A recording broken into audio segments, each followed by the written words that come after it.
Mango juice কিনেছি। Mango juice কে কিনে দিয়েছে? মাম্মাম কিনে দিয়েছে। তুমি এসব কিনে দিয়েছো ওকে? আর বলো না, দোকানে দাঁড়িয়ে এমন বায়না করছিল না, না দিয়ে আর পারলাম না। আরে বাচ্চা মানুষ একটু তো বায়না করবেই, তবে এইসব জিনিস রোজ রোজ দেওয়াটা কিন্তু ঠিক নয়। কিন্তু আমি ভালো করে এক্সপায়ারি ডেট দেখে তারপরে নিয়ে এসেছি।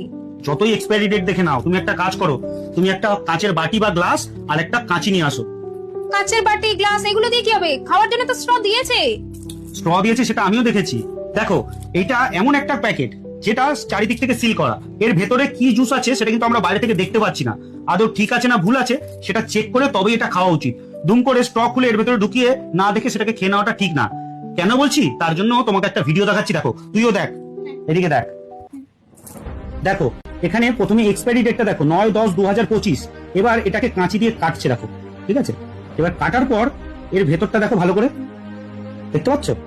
হ্যাঁ, এ বাবা, এবার দেখো, দেখো এবার কি, দেখো এবার এটাকে কাচের পাত্রে ঢালছে, দেখো, দেখতে পাচ্ছ? এ বাবা, এ তো পুরো পোকা কিলবিল করছে। দেখতে পেয়েছো?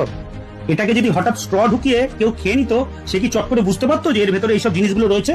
না, সেই জন্যই বললাম, এই প্যাকেটগুলো এমন ভাবে তৈরি করে যে এর ভেতরে কি আছে, খারাপ না ভালো, সেটা যাচাই করার জন্য তোমাকে এই জিনিসটা সবসময় কোনো কাঁচের পাত্রে ঢেলে তবেই খাওয়া উচিত। কারণ এটা একটা বাচ্চার স্বাস্থ্যের ব্যাপার, আর তার আগে সবসময় এক্সপায়ারি ডেটটা দেখতে হবে, বুঝতে পারলে?